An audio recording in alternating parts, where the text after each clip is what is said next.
Trump کا دوسرا دور حکومت نریندر مودی کے لیے باعث ہزیمت۔ صدر ٹرمپ اور صدر شی جن پنگ سے ناکام تعلقات کے بعد مودی تنہائی کا شکار ہو چکے۔ تجارتی تنازع حل ہو گیا تو ابھی امریکہ بھارت اعتماد بحال نہیں ہوگا۔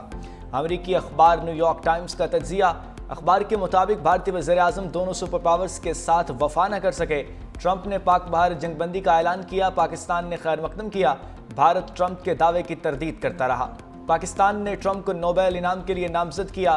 ٹرمپ نے صدر بننے کے بعد کھلے عام مودی کو ذلت کا نشانہ بنایا، بھارتی معیشت کو مردہ قرار دیتے ہوئے 50% ٹیرف عائد کیا۔ ٹرمپ کے اقدامات نے عالمی سطح پر بھارتی اثر و رسوخ کو محدود کر دیا۔ مودی امریکہ کو چھوڑ کر چین سے قربت کے لیے مجبور ہو گئے۔ چین سے تعلقات بہتر کرنے کی کوشش بھی سود مند ثابت نہ ہوئی۔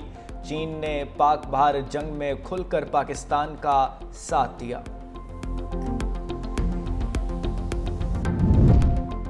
بھارت کی آپریشن سندور میں رسوائی اور جنگ ہسائی کے بعد پھر مضحکہ خیز دعویٰ۔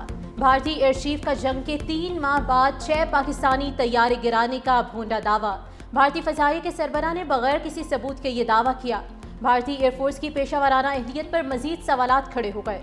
بھارتی جنرل، سفارتکار، بین الاقوامی میڈیا رافیل تباہ ہونے کی تصدیق کر چکا۔ غیر ملکی خبر رساں اداروں نے بھارتی انٹیلیجنس کی ناکامی کی تصدیق کی۔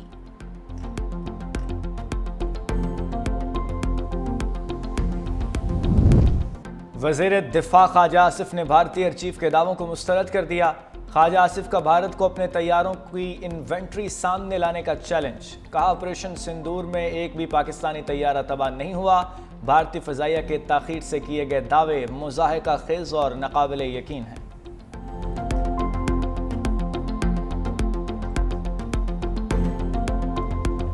پاکستان نے بھارت کے 6 طیارے گرائے، ٹرمپ پھر بول پڑے۔ آرمینیا اور آذربائیجان میں بھی امن معاہدے کے دوران پاک بھارت جنگ کا تذکرہ کر دیا۔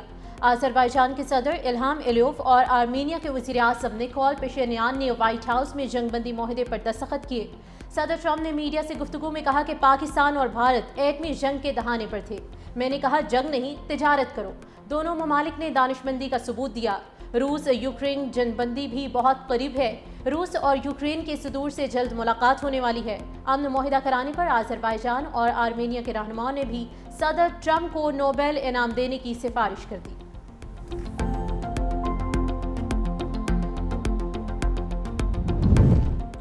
وزیراعظم شہباز شریف کا آذربائیجان اور آرمینیا کے درمیان تاریخی امن معاہدے کا خیر مقدم۔ سماجی رابطے کی ویب سائٹ ایکس پر پیغام میں کہا، امریکی صدر کی سرپرستی میں معاہدے کا خیر مقدم کرتے ہیں۔ معاہدہ امن، استحکام اور تعاون کے نئے دور کا آغاز ہے۔ دوسری جانب وزیر اعظم نے اسرائیل پر غزہ پر کنٹرول کا منصوبہ تباہ کن قرار دے دیا۔ کہا اسرائیلی کابینہ کا فیصلہ جنگ میں خطرناک اضافے کے مترادف ہے۔ غزہ میں انسانی بحران مزید بڑھے گا، عالمی برادری اسرائیل کی بلا جواز جارحیت کو فوری روکے۔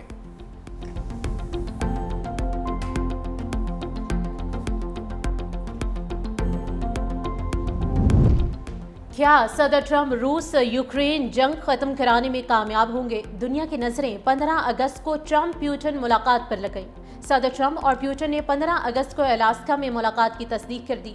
امریکی اخبار کے مطابق روسی صدر نے ٹرمپ سے کہا کہ وہ مشرقی یوکرین کے بدلے جنگ ختم کریں گے۔ امریکی صدر نے کہا کہ وہ کچھ علاقے واپس کرنے اور کچھ تبدیل کرنے کی راہ دیکھ رہے ہیں۔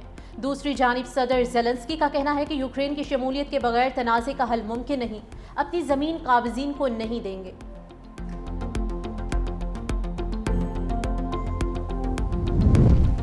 بھارت کو بڑا دھچکا، کینیڈا میں ریپبلک آف خالصتان کا پہلا سفارت خانہ کھل گیا۔ سفارت خانہ گرو نانک گردوارے میں قائم کیا گیا۔ گردوارے کی قیادت ہردیپ سنگھ نجر کے پاس تھی، جسے بھارتی خفیہ ایجنسیوں نے کینیڈا میں قتل کروایا تھا۔ بھارتی ہائی کمیشن کا احتجاج بھارت کی خود مختاری پر براہ راست حملہ قرار دے دیا۔ کینیڈا کی حکومت کی جانب سے ابھی تک کوئی رد عمل سامنے نہیں آیا۔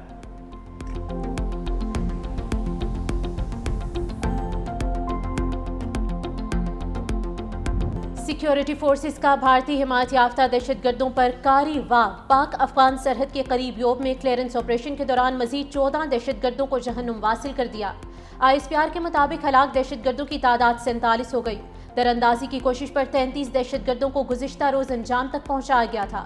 آئی ایس پی آر کے مطابق سیکیورٹی فورسز ملکی سرحدوں کے تحفظ اور پاکستان کے امن و استحکام کو سبوتاژ کرنے کی کوششیں ناکام بنانے کے عزم پر قائم ہیں۔ صدر آصف علی زرداری اور وزیر اعظم شہباز شریف کا سیکیورٹی فورسز کو خراج تحسین۔ صدر زرداری نے کہا کہ دہشت گردی کے خلاف جنگ میں پوری قوم سیکیورٹی فورسز کے ساتھ کھڑی ہے۔ شہباز شریف نے کہا کہ ملک سے ہر قسم کی دہشت گردی کے مکمل خاتمے کے لیے پرعزم ہے۔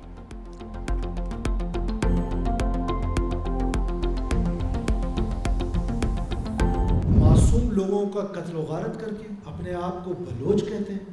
میں تو کم سے کم بلوچ کہلانے کے لیے آپ کو تیار نہیں ہوں، آپ صرف دہشت گرد ہیں۔ ہماری نوجوان نسل کو ریاست سے ڈس انٹیگریٹ کیا جا رہا ہے۔ ریاست کے خلاف ایک منظم سازش کر کے عام بلوچستانی کے ذہن میں پوری طریقے سے زہر کے انداز میں گھولا جا رہا ہے۔ بغاوت کرتا ہے، اس کے ساتھ مذاکرات کا کوئی راستہ نہیں ہوگا۔ اس ملک کو تا قیامت رہنا ہے اور اس ملک کو انشاءاللہ تا قیامت کوئی گزر نہیں پہنچا سکتا۔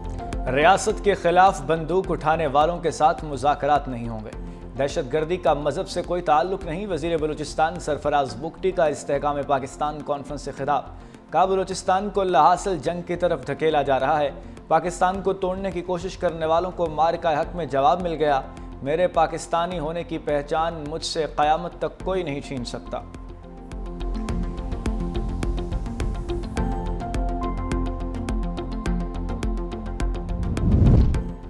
وزیر اعظم سے پاکستان میں تعینات سعودی سفیر کی ملاقات۔ شہباز شریف کو اکتوبر میں ریاض میں فیوچر انویسٹمنٹ انیشیٹو فورم میں شرکت کی دعوت دی۔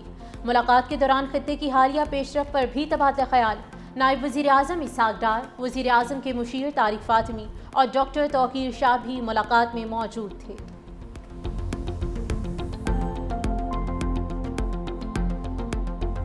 لاہور سمیت پنجاب کے مختلف شہروں میں موسلادھار بارش، گرمی کا زور ٹوٹ گیا۔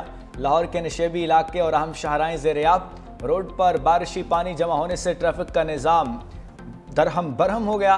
لاہور میں کینال روڈ، نسبت روڈ، مال روڈ، جیل روڈ اور فیروزپور روڈ سمیت کئی علاقوں میں پانی جمع۔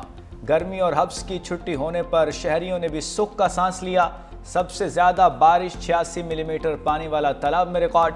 فروخ آباد 85، لکشمی چوک 83، نشتر ٹاؤن 78 ملی میٹر بارش ریکارڈ کی گئی۔ جہلم کے قریب دینا میں نالا گہان پار کرتے ہوئے 12 سالہ لڑکی ڈوب گئی۔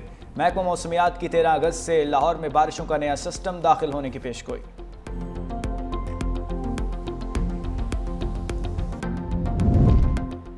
ہنسا میں فیری میڈوز ٹریک کی بحالی کے دوران لینڈ سلائیڈنگ، 2 افراد ملبے تلے دب کر جام بحق، 2 زخمی ہو گئے۔ حالیہ سیلاب میں جام بحق ہونے والوں کی تعداد 15 ہو گئی۔ غزر میں طوفانی بارش سے گوبس خلطی میں سیلابی ریلی سے تباہی، چترال روڈ کا آدھا کلومیٹر حصہ دریا برد، زمینی رابطہ مکمل طور پر منقطع۔ تحصیل گوبس اور تحصیل پھنڈر کے لوگ 12 دنوں سے محصور، مریضوں کو ہسپتال پہنچنے میں شدید مشکلات کا سامنا۔ مقامی افراد اور سیاح خطرناک پہاڑی راستے سے گزرنے پر مجبور۔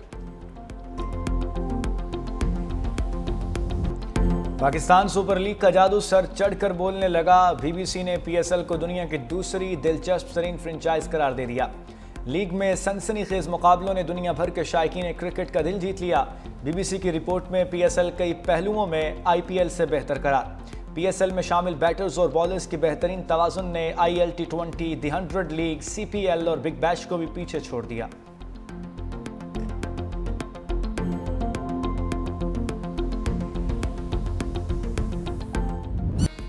مارکہ حق میں شاندار کامیابی نے جشن آزادی کا مزہ دوبالا کر دیا۔ شہر شہر قومی پرچموں کی بہار، دلکش سجاوٹی اشیاء کے سٹالز نے ماحول بنا دیا۔ بچے قومی پرچم کے مناسبت سے ملبوسات خریدنے کے لیے پرجوش۔ لاہور سے تعلق رکھنے والے نوجوان نے اپنی گاڑی کو سبز ہلالی پرچم کے رنگوں میں رنگ دیا۔ معروف گلوکار حسین علی پراشا کا نیا ملی نغمہ بھی ریلیز۔ ملی نغمے میں شہداء کی قربانیوں کو زبردست خراج عقیدت پیش کیا گیا۔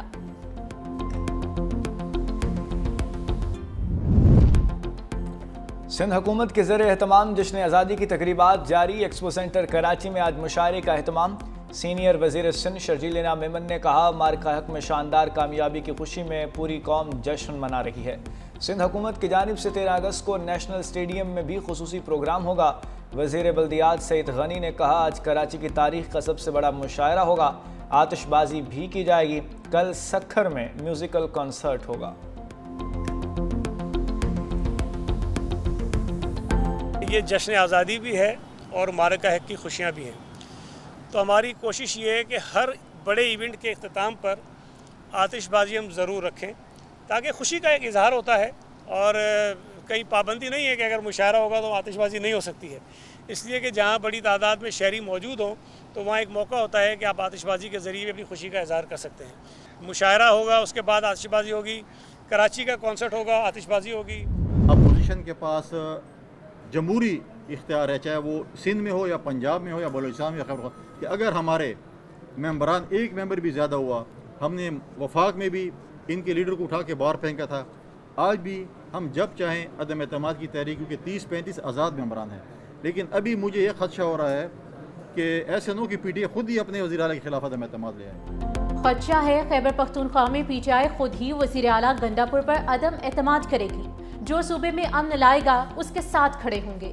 گورنر کے پی فیصل کریم کنڈی کی بھٹ شاہ میں میڈیا سے گفتگو، کہا کسی کی حکومت گرانے کے حق میں نہیں، 9 مئی کے ذمہ داروں کو سزائیں ضرور ملنی چاہیے۔ جو لوگ ماضی میں کہتے تھے NRO نہیں دیں گے، آج خود NRO مانگ رہے ہیں۔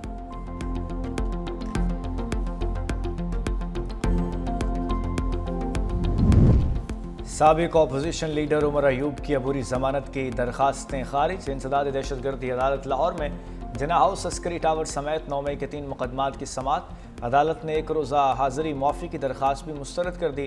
جج نے ریمارکس دیے، سیاح یافتہ مجرم کو حفاظتی راہداری ضمانت نہیں ملتی، سرنڈر سے پہلے ملزم اپیل بھی دائر نہیں کر سکتا۔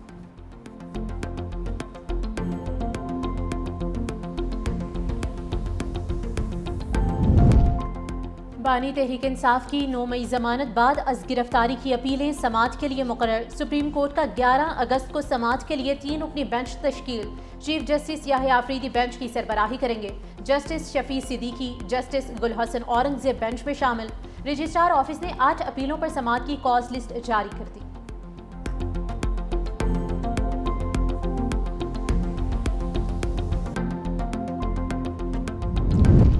سانحہ 9 مئی کے مزید 2 مقدمات کا ٹرائل مکمل۔ عدالت آج حتمی بحث کے بعد فیصلہ سنائے گی۔ انسداد دہشت گردی عدالت کے جج کی کوٹ لکھپت جیل میں سماعت۔ جناح ہاؤس کے قریب پولیس کی گاڑیاں جلانے کے مقدمے کا ٹرائل مکمل۔ یاسمین راشد اور شاہ محمود قریشی سمیت 19 ملزموں کا ٹرائل ہوا۔